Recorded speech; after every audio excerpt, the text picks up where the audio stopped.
Welcome back. Let's talk about zip. How can we use zip? The zip function works kind of like a zipper. We need two lists or two iterables and we can zip them together. So let me show you what I mean. We can define a new list here, your list 10, comma 20, comma 30, and then we can print it just like we did in our previous functions. We say print, we convert it to a list, remember, and then we call the zip function and then we give it the iterables. In our case, it's new list and the other one is your list. So if I run this, okay, look at that. What just happened here? Zip, like a zipper, takes the two iterable and grabs the first item from each and zips them together like a zipper. So 1 and 10 get added together to a tuple, 2 and 20 get added to a tuple together, and then 3 and 30 get added to it all together. What if it was a tuple? What if we had a tuple instead of a list here? So if I change it to a tuple, the same output. So it doesn't matter as long as it is an iterable. Now, this may not seem that useful to you now, but it's actually a very important function that because it's so generic, it can be used in so many different things. For example, if we had from a database, we collected all the usernames from one column in a database, and then maybe from another part of the database, we collect all of the phone numbers, and they were all in the same order. Well, we can combine these into a tuple using the zip that has the username and the phone numbers attached to them and create a whole new data structure. Now, let's talk about the last one, reduce. And this is a bit advanced and it might be a little difficult to grasp at first, but it's good to know that it exists. So, this reduce doesn't come as a part of the Python built in function.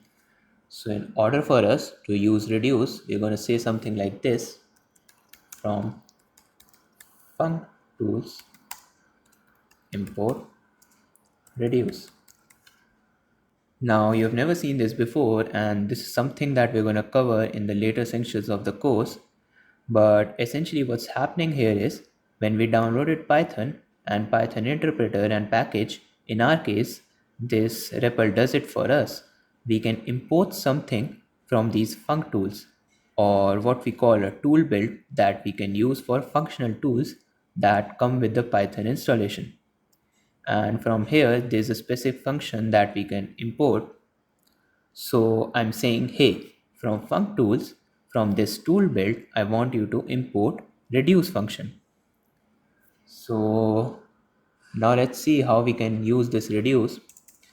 First, let's print list reduce.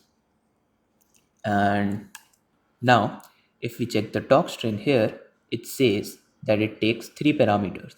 The first is function, the second is sequence, and initial. Now the function we haven't defined yet, the sequence or the iterable, we know it, it's the same as new list. And this initial parameter is again, we don't know what this is. So let's define a function first here. We say define accumulator and we give it two parameters.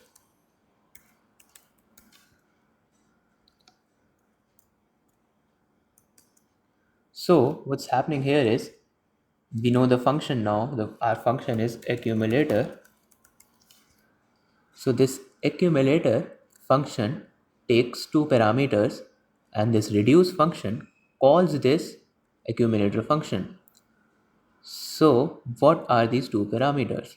The item is same as usual as this new list. But what is this ACC accumulator? For this parameter, we give it a value. The initial value is 0 and we can type here the value we want to give to this accumulator. Now let me type print and we want to print the values of accumulator and item. Then we want to return something and we want to return accumulator plus item. Now let's run this. It gives an error. Int object is not iterable. So with reduce, we actually don't need this list anymore and we can run it without this. So yes, we got our output. So what exactly is this? Now let's go through it step by step. So first, it gives the argument, it gives these parameters, this new list and this 0. So first, when the first iteration goes, when the first pass through goes, we have item as 1 and we give the initial value of accumulator 0. So accumulator is 0 because we have given the initial value here 0 and item is the first iteration of this list, so it's 1. So here we get our output 0 1 and then it returns accumulator plus item, which is 0 plus 1. Now what happens when the second pass through goes? In case of the second pass through, this accumulator now changes to what this return statement gives. So in our case, it was 0 plus 1, so 1.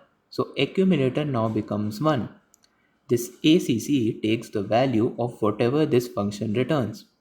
So when the second pass through goes, our accumulator becomes 1 and for the second iteration, second pass through, this new list here is 2. So we get the output 1, 2. Then the third pass through goes and we get here return 1 plus 2, 3. So accumulator now becomes 3 and this item now becomes 3 too because for the third pass through we have 3 here. And at the end it returns 3 plus 3 which is equal to 6. So this is how accumulator works and we can also, so let's see what happens if we change the value of, if we change this initial value to 10.